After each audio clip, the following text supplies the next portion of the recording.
여호와께서 또 기드온에게 이르시되 백성이 아직도 많으니 그들을 인도하여 물가로 내려가라. 거기서 내가 너를 위하여 그들을 시험하리라. 내가 누구를 가리켜 네게 이르기를 이 사람이 너와 함께 가리라 하면 그는 너와 함께 갈 것이요 내가 누구를 가리켜 네게 이르기를 이 사람은 너와 함께 가지 말 것이니라 하면 그는 가지 말 것이니라 하시니라. 이에 백성을 인도하여 물가에 내려가매 여호와께서 기드온에게 이르시되 누구든지 개가 핥는 것 같이 혀로 물을 핥는 자들을 너는 따로 세우고 또 누구든지 무릎을 꿇고 마시는 자들도 그와 같이 하라 하시더니 손으로 움켜 입에 대고 핥는 자의 수는 300명이요 그 외의 백성은 다 무릎을 꿇고 물을 마신지라. 여호와께서 기드온에게 이르시되 내가 이 물을 핥아 먹는 300명으로 너희를 구원하며 미디안을 네 손에 넘겨주리니 남은 백성은 각각 자기의 처소로 돌아갈 것이니라 하시니 이에 백성이 양식과 나팔을 손에 든지라. 기드온이 이스라엘 모든 백성을 각각 그의 장막으로 돌려보내고 그 300명은 머물게 하니라. 미디안 진영은 그 아래 골짜기 가운데 있었더라. 아멘. 아멘. 여러분들 오늘 이 시간에는 사사기 말씀 우리 사사 중에 한 사람인 기드온을 통해서 여러분들과 은혜를 나누고자 합니다. 우리가 여호수아의 그 죽음 이후 사람들이 그 이스라엘 사람들이 그 전에 하나님께서 그들에게 베푸셨던 그 은혜를 생각하면서 그 지역에 있는 가나안 족속들을 다 멸하여 진멸하고 하나님 말씀대로 살았으면 너무 좋았을 텐데 그러나 그들은 또 그렇지 않았어요.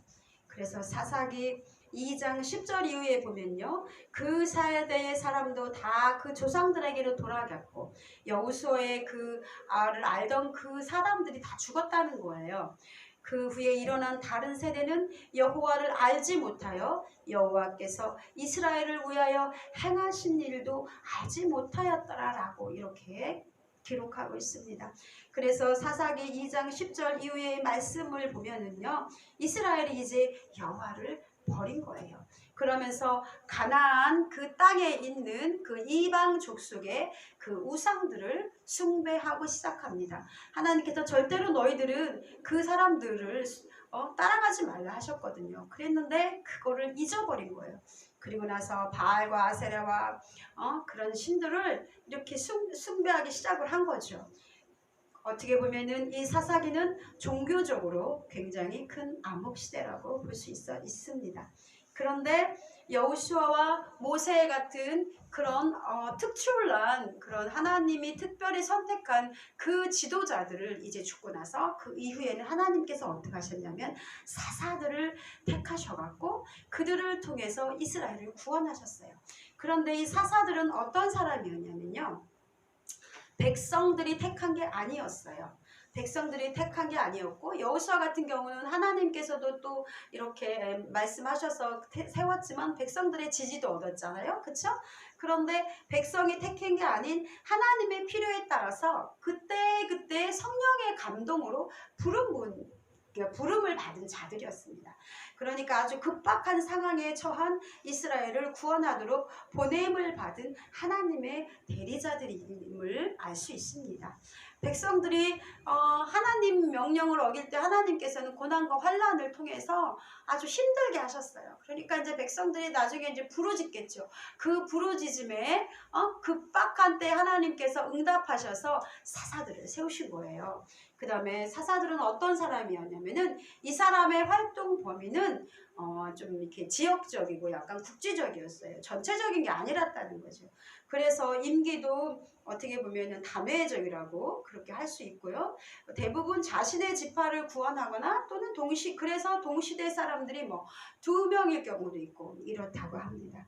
그리고 세 번째 사사들의 특징은 뭐였냐면은 좀 이렇게 그 전에 볼 수 없었던 도덕적으로도 약간 조금 부족하고 그리고 또 연약한 자들을 많이 하나님께서 들어 쓰셨습니다. 그래서 에훗이란 사람은 모압 에글론을 살해한 사람이었는데 어떻게 보면 암살자죠. 그 사람은 왼손잡이라고 기록되어 있습니다. 그리고 이스라엘의 그 배반자였던 헤벨의 그 아내 야엘은 여인이었어요. 그 여인이 시스라라는 이방 사람을 말뚝에 박아 죽이게 되죠. 그리고 삼손 역시 유명한 삼손 역시 블레셋 여인을 사랑해서 결국은 그것 때문에 고난을 겪고 이런 사람 중에 한 사람이었습니다. 또한 이 사사 중에는 유명한 여자 선지자 드보라도 있었습니다. 하나님께서는 이렇게 약점이 있는 자를 많이 들어 쓰셨습니다. 사사들은 이런 사람이었어요. 그러니까 이것들을 통해서 하나님이 이스라엘 백성에게 말씀하고자 하는 것은 뭐였냐면은 이스라엘의 참 인도자는 누구라는 거예요? 하나님이시다 라는 것을 주님께서 가르쳐 주신 거예요. 네? 그래서 사사들은요 그 임무는 굉장히 광범위했다고 합니다. 때로는 재판관도 되고 행정관도 되고 선지자에서 제사장 임무를 맡기도 하는 그런 사람들이 사사였습니다. 그렇습니다. 여호수아의 죽음 이후 제가 지난주에 그 설교를 한 것 중에 너희가 그 백성 그 자녀들을 가리키라고 그랬잖아요. 하나님이 어떤 분인지 너희가 어떻게 그 가나안 그 요단강을 건넜는지 너희 자녀들에게 가르치라고 했는데 그게 없었던 거예요. 그러니까 여호수아와 모세 같은 지도자가 없어서 어떻게 보면은 그렇게 하나님으로 세운 하나님께서 세운 그런 성령에 충만한 하나님의 사로잡힌 지도자들이 없었기 때문에 실패한 삶을 살 수밖에 없었고요. 이들에게는 그래서 하나님만이 지도자임을 주님께서 나타나신 거예요. 그리고 또 그 자녀들에 대한 그 철저한 교육, 신앙 교육의 그 부재로 그들은 신앙으로 무장하지 않았기 때문에 이렇게 이방 신들을 섬길 수밖에 없고 또 하나님 앞에 죄를 범할 수밖에 없는 그런 시대였습니다. 그래서 우리 사사기에는 많은 말들이 나오는데 여러분들 기억하십니까? 이 왕이 없었으므로 자기의 소견대로 행하니라 뭐 이런 말들이 이제 많이 나와요. 몇 번 나오거든요. 그런 시대였어요. 그러니까 이제 여기에서는 이제 기드온이라는 사람이 나오는데 오늘 잠깐 기드온에 대해서 한번 제가 간략히 살펴보고 오늘의 말씀을 또 여러분들에게 전체적으로 한번 말씀드리도록 하겠습니다. 기드온은 어떤 사람이었냐면요. 사사기 6장 15절에 보면은요. 자신을 그렇게 말해요. 여호와의 사자가 기드온을 이렇게 불렀어요. 그래서 하나님께서 너를 이스라엘 중에서 세우라고 하신다 이렇게 말씀하셨을 때 그 기드온은 뭐라고 그러냐면은 저는 어떻게 그럴 수가 있습니까? 나는 우리 지파 중에서도 작은 므낫세 지파 중에 한 사람이고 그러니까 이제 여러 지파가 있지만 그 중에서 므낫세 지파가 좀 작았나 봐요. 그리고 나서 아버지 집에서도 가장 작은 자라고 자신을 그렇게 표현합니다. 그러다 보니까 어떻게 보면 좀 별 볼 일로 없었다는 사람이지요.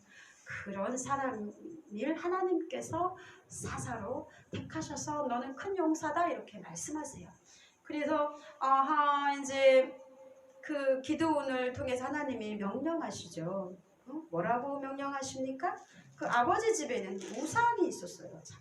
우상을 사사기 25장에 보면요.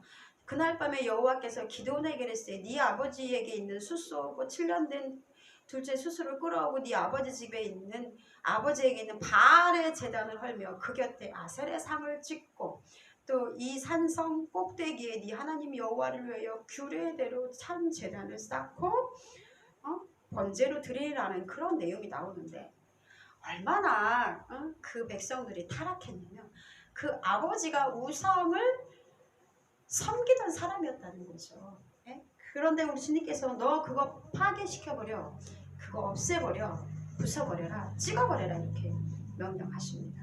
그랬을 때 기도는 어떻게 합니까? 그대로 해요. 정말 큰일 날 일이거든요.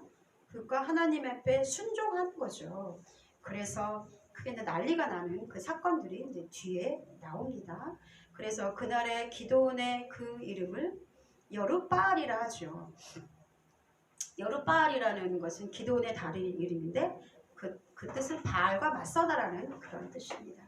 이런 사람이었어요. 아버지의 것으로 아버지의 우상을 파괴하고 그리고 제단을 쌓은 거 하나님께 예배를 드린 자가 바로 기드온이었습니다. 이렇게 하나님께서 기드온에게 이 순종하는 이런 것들을 보시고 또다시 큰 사명을 맡겨주시는데요. 그것은 바로 그 이방 민족들이 이제 그 당시 너무 이제 이 사람들을, 이스라엘 사람들을 괴롭게 한 거예요. 괴롭게 해가지고서 얼마만큼 괴롭게 했냐면은요. 그러니까 드보라 때문에 그 40년 동안 평온했는데 사사기 6장에 보면은요. 이스라엘 6장 1절에 보면 이스라엘 자손이 또 여호와의 목전에 악을 행하였으므로 나와요. 그러니까 계속 사사기를 보면 평온했다가 다시 또 하나님한테 그 우상 숭배 때문에 또 죄를 지고 이게 계속 반복돼요. 그때마다 하나님이 그 죄를 지을 때마다 다른 이방 민족들 중에서 괴롭게 하셔요. 그리고 나서 그들에게 또 사사를 보내서 구원하시고 이런 것들이 계속 이제 반복되는 것이 바로 사사기라고 할 수 있습니다. 이랬을 때 이제 그 6장에 읽어보면은요. 1절에 보면은 이스라엘 자손이 또 여호와의 목전에 악을 행하였으므로 여호와께서 7년 동안 그들을 미디안의 손에 넘겨주시니 이렇게 된 거예요. 그러다 보니까 이 사람들이 이제 이스라엘 자손이 미디안으로 말미암아서 어떤 지경에 이르냐면은 산에서 웅덩이와 굴과 산성을 위하여 이렇게 만들 지경이 된 거예요. 쫓겨나갔고. 그러니까 이스라엘이 파종할 때라고 보면은 이제 뭘 먹고 살아야 되잖아요. 그랬는데 이 6절에 보면 6장 6절에 보면은요. 이스라엘이 미디안으로 말미암아 궁핍함이 심한지라 이에 이스라엘 자손이 여호와께 부르짖었다라고 말씀하고 있습니다. 이때 하나님께서 그 부르짖음을 들으시고 바로 기드온이라는 사람을 택하신 거예요. 이러고 나서 이제 하나님께서 보겠습니다. 어떻게 하냐면은 사사기 6장 33절에 그 기드온이 바알과 아셀의 상 아버지 집에 있는 것을 찍어버린 난 후에 33절에 6장 그때 미디안과 알멜렉과 동방 사람들이 다 함께 모여 요단강을 건너와서 이스라엘 골짜기에 진을 치니라니 너희들 다 죽었어. 이스라엘 너희들 다 죽었어. 이게 연합해가지고서 이제 그 이스라엘 그 민족들을 어떻게 좀 그렇게 이제 괴롭히려고 이제 준비하는 그런 시기에 하나님께서 어떻게 합니까?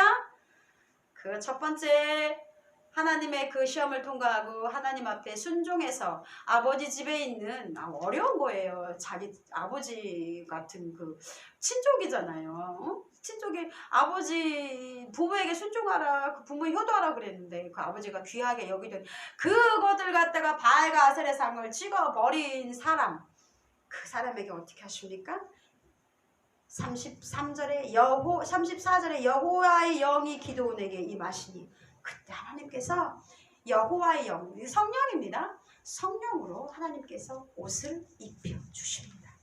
그러자 어떤 일이 생깁니까? 하나님께서 일하실 때는요 그냥 하지 않아요. 하나님께서 일단 사람을 선택하시고 그 사람을 들어 쓰실 때는 여호와의 영이 충만하게 하십니다. 그랬을 때 이제 많은 사람들이 그를 따르기 시작합니다. 이제 그리고 나서 기드온이 나팔을 불어요. 이제 그 민족을 구해야 되잖아요.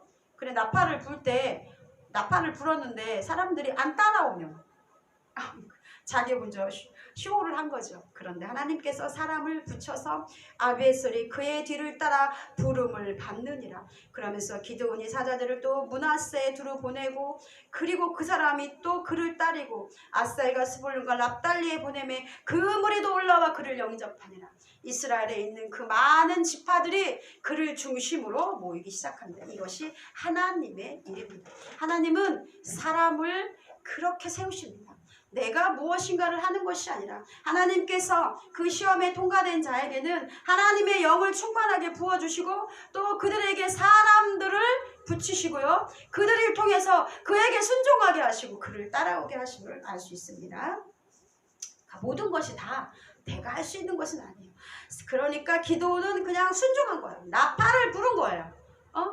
나팔을 불었을 뿐인데 이제 사람들이 한마음이 돼서 그를 찾아온 거죠. 이렇게 그는 적극적으로 싸움에 나서는 것을 볼 수 있습니다. 한편 기도는 어떤 사람이었냐면은 하나님의 응답을 꼼꼼히 구하는 신중한 사람이었습니다. 사사기 6장 36절에 보면요, 기도원이 하나님께 여쭈되 주께서 이미 말씀하신 것 같이 그 전에도 몇 번 표징으로 보여주세요. 내가 너를 세웠어. 그랬는데 본인은 도저히 믿을 수가 없는 거예요. 그러다 보니까 몇 가지 표징들을 구하는데 하나님께서 그것들을 다 들어주세요. 그리고 또 이제 마지막으로 또 표징을 구하는 거. 이제 사람들이 왔으면 이제 하나님이 구원하시는 게 맞잖아요. 그런데도 또 하나님께 기도합니다. 보소서, 내 손으로 이스라엘을 구원하시려거든 보소서. 내가 양털 한 뭉치를 타당마당에 두리니 만일 이슬이 양털에만 있고 주변 땅을 마르면 주께서 이미 말씀하신 것이 내 손으로 이스라엘을 구원하신 줄을 내가 알겠나이다 하였더니 그대로 된지라. 정말 기도는 어떻게 보면 의심이 많을 수 있지만 저는 이렇게 생각해요. 응답을 꼼꼼히 확실히 구하는 자. 그래서 어떤 분은 그렇게 말씀하시더라고요. 한 번 가지고 안 돼. 한 3번 정도 하나님의 그 음성을 들어서 확인을 해야 된대요. 사실 저도 이제 이런 얘기는 그런데 목사 안수를 받고 나서 정말 이게 맞나라는 생각이 사실은 들었어요. 그랬을 때 저도 사실은 그런 것들을 확인하는 시간들이 있었습니다. 첫 번째는 말씀으로 받았어요. 말씀으로 받고, 두 번째는 또 꿈으로도 확신시켜 주시고요. 세 번째는 예언의 말씀을 통해서도 들었어요. 그런데도 사실 솔직히 말하면 그런데도 어떤 때는 아닌 것 같다는 생각이 사실 많이 들어요.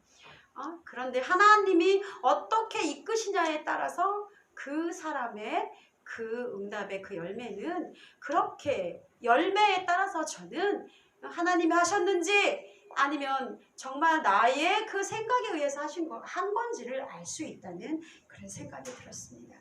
그렇습니다. 이러면서 이제 하나님께서 기도원을 세우시죠. 그런데 이제 여기서 또 한 가지 주목해야 될 것은 뭐였냐면요. 그렇게 연합한 그 이방 사람들이 거의 한 13만 5천 명 정도가 됐다라고 해요. 그랬는데 그 당시 이스라엘 사람들은 몇 명 정도였을까요? 우리 17장의 3절 맨 끝에쯤 보면은요. 하나님께서 이제 첫 번째 그 싸움에 나갈 사람을 선정하시는데 하나님이 그냥 너희들 막 다 나가 이게 아니야. 어떻게 하세요? 첫 번째, 너를 따르는 백성이 너무 많은즉 하나님께서 내가 그들의 손에 미디안 사람을 넘겨주지 아니하리니 이는 이스라엘이 나를 거슬러 자랑하기를 내 손이 나를 구원하였다. 그렇잖아요. 사람들이 자기들이 막 우리가 잘 나갔고 내가 우리 미디안 사람을 그 미디안 사람과 이방 사람들을 무찔렀어 라고 할 것 같아서 주님께서 어떻게 하시면 하나님께서 어떻게 하시냐면은 두고든지 두려워 떠는 자는 길르앗 산을 떠나 돌아가라 라고 말씀하셔요. 이에 돌아간 백성이 몇 명인가요? 22,000명이고 남은 자가 10,000명이었어요. 그러니까 13만 5천 명이나 되는 그렇게 엄청난 사람들 틈에서 이 이스라엘 백성들은 거의 한 3만 명 정도가 되는 그런 사람들이 이제 통틀어 그 정도 됐다는 그런 사람들이었다는 거죠. 그런데 그 중에서 몇 명이 남습니까? 10,000명이 남는 거죠. 우리 하나님의 일을 하실 때 어떻게 이끌어 가시는지 우리 기도원을 통해서 오늘 이 말씀을 통해서 알 수 있습니다. 첫 번째, 아무나 싸울 수 있는 게 아니에요. 아무나 하나님께서 선택하지 않으시고 아무나 하나님께서 주님의 군사로 부르시지 않으십니다. 첫 번째, 두려워 떠는 자. 그 사람들 오지 마. 그 사람들은 아니야. 당연하죠. 두려움을 주는 것은 낙이고 그리고 두려워 떠는 자들, 믿음이 없다는 것에 어떻게 보면 증표라고 할 수 있어요. 그래서 신명기 7장 21절에 보면 너는 그들을 두려워하지 말라. 너희 하나님 여호와 곧 크고 두려워하는 하나님이 너희 중심에 계시니라. 이들은 어떻게 보면 두려움이라는 것은 불신앙이라고 말할 수 있습니다.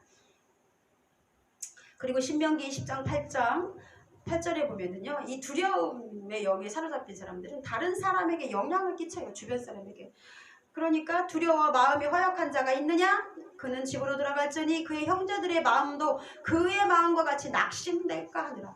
내 주변에 어떤 사람이 있느냐에 따라서 내가 그 영적인 전쟁에서, 마귀와의 영적인 전쟁에서 승리할 수도 있고 질 수도 있다는 거예요. 그러니까 우리가 믿음이 견고한 자, 두려워하지 않는 자들, 하나님 안에서 그런 두려움이 없는 자, 싸울 준비가 되어 있는 자들이 하나님의 군사로 쓰임받을 줄 믿습니다.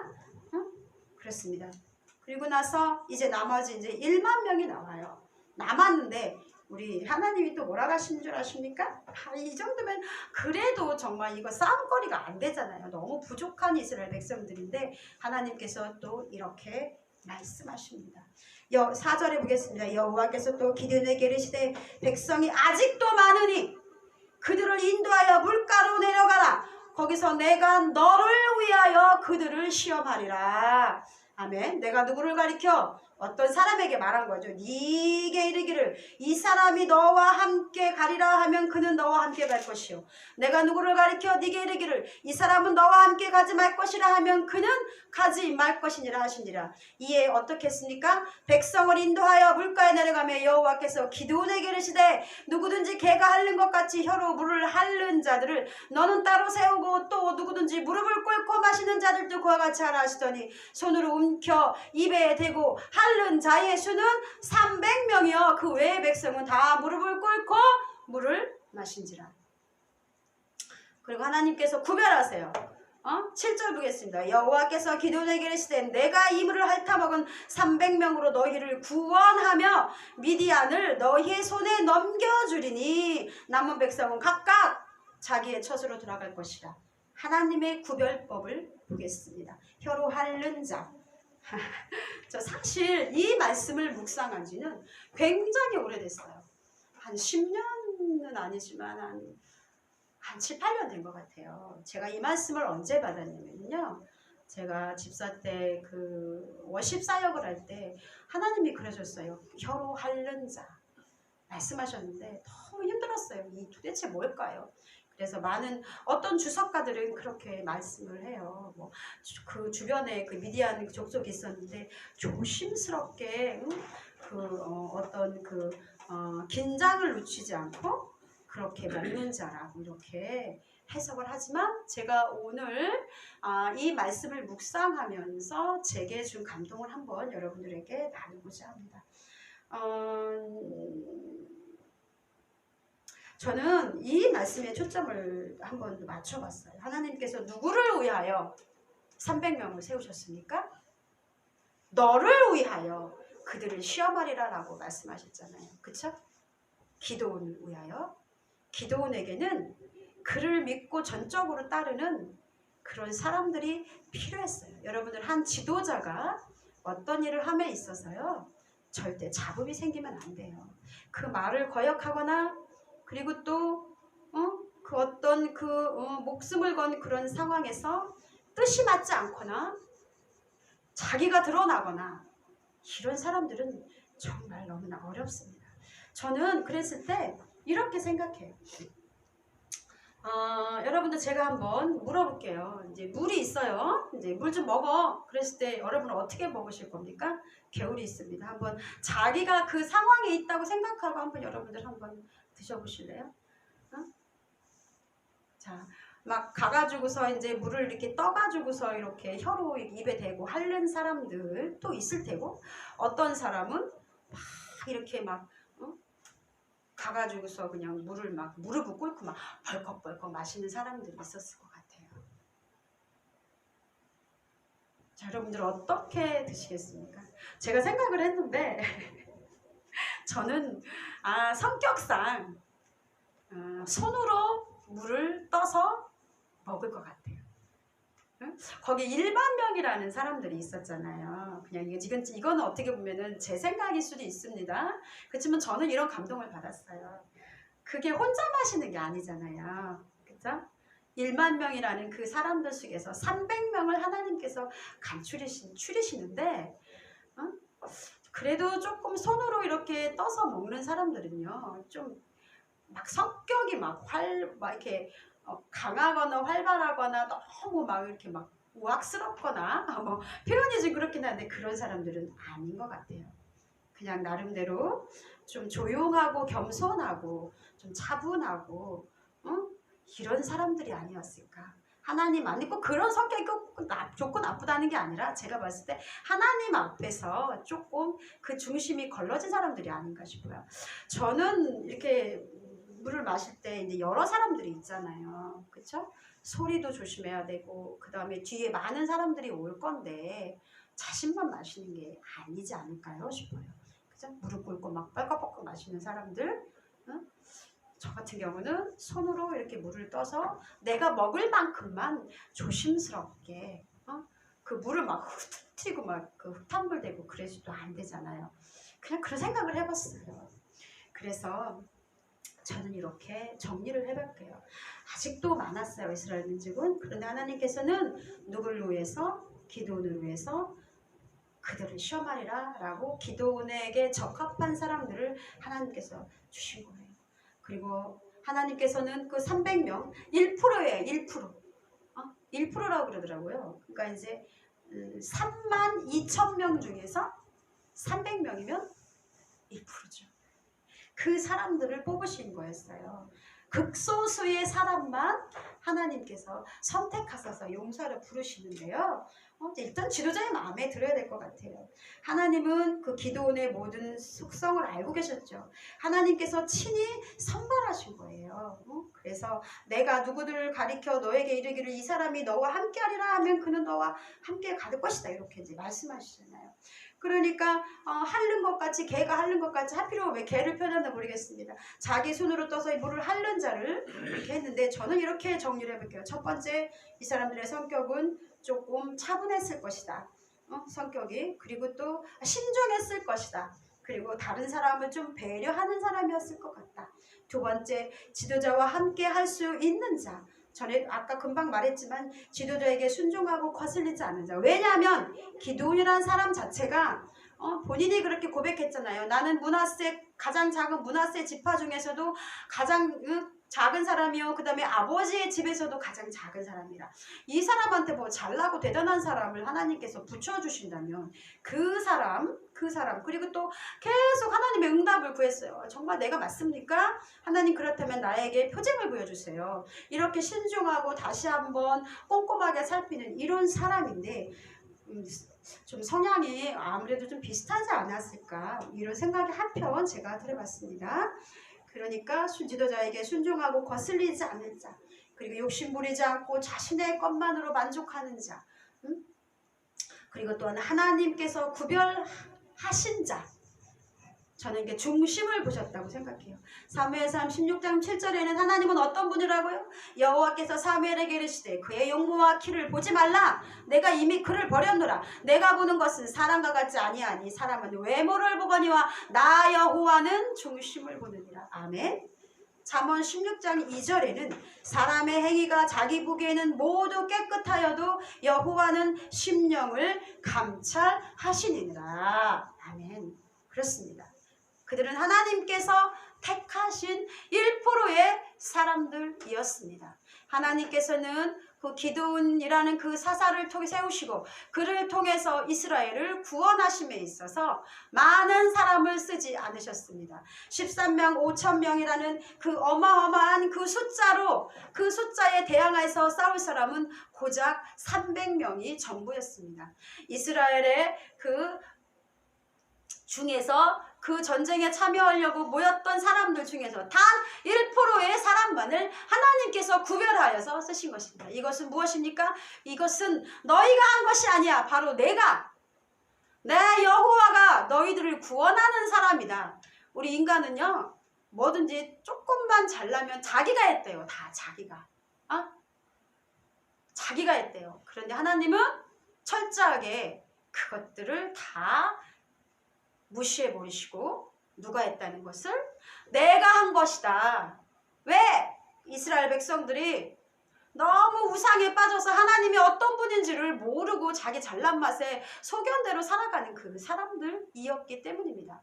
그래서 제발 이제 너희는 내가 이렇게 기도원을 통해서 1%의 사람들만을 가지고 이 많은 미디안 족속과 이방 민족들을 무찌를 텐데 이제는 너희는 정말 이것들을 통해서 너희들을 이끌어가는 것은 다른 왕도 아니고 그 어떤 잘난 사람도 아닌 하나님 여호와다라는 것을 주님께서 가르쳐 주시고 싶었던 거예요.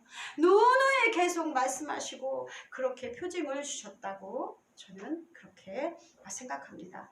저는 이렇게 그러면서 오늘 이 말씀 혀로 할린 자에 대해서 그렇게 한번 묵상을 해봤습니다. 그렇습니다, 여러분. 그래서 이제 뒷부분에 볼게요. 뒷부분에 보면은 사사기 7장 13절에서 14절까지를 보면은요. 그게 이제 그 사람들이 기도원의 그 300용사들이 그 미디안 사람들에게 갔을 때 어떤 거를 주시냐면은 그 미디안 사람들 중에 자기들이 꿈 얘기를 하는데 꿈 얘기를 해요. 자기들 군사들끼리. 그러면서 이제 13절에 보면은요. 그의 어떤 사람이 그 친구에게 꿈을 말하여 이르기를 보라 내가 한 꿈을 꾸었는데 꿈에 보리떡 한 개가 한 덩어리가 미디안 진영으로 굴러들어와 한 장막에 이르러 그것을 쳐서 무너뜨려 위쪽으로 엎으니 그 장막이 쓰러지더라. 그의 친구가 대답하여 이르되 이는 다른 것이 아니라 이스라엘 사람 요아스의 아들 기드온의 칼이라. 하나님이 미디안과 그 모든 진영을 그의 손에 넘겨주시느니라 하더라. 여러분들 1%가 뭐라고요? 보리떡 한 덩이. 한 사람도 아닙니다. 보리떡 한 덩이를 그렇게 표현을 했어요. 정말 이 보리떡 한 덩이와 같은 이 사람들. 보리떡 한 덩이가 13만 5천 명이나 되는 그 미디안 이방 사람들을 그게 가능합니까? 아니죠. 네? 우리 인간의 눈으로 봤을 때는 절대로 불가능한 거예요. 그런데 하나님은 보리떡 한 덩이도 쓰십니다.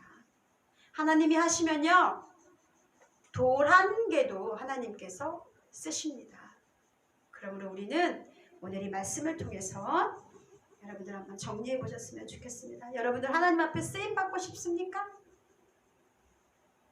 아멘. 그러면 어떻게 합니까? 하나님의 마음에 들어야 되죠. 그쵸? 하나님은요 잘난 사람도 가끔 쓰긴 하죠. 그런데 내가 잘났다 라고 하는 사람, 교만한 사람을 가장 싫어하십니다. 그래서 고린도전서 1장 27절에서 29절 보면은요 약한 자를 들어 쓰시는 하나님을 볼 수 있습니다. 하나님께서 세상에 미련한 것들을 택하사 지혜 있는 자들을 부끄럽게 하려 하시고 세상에 약한 것들을 택하사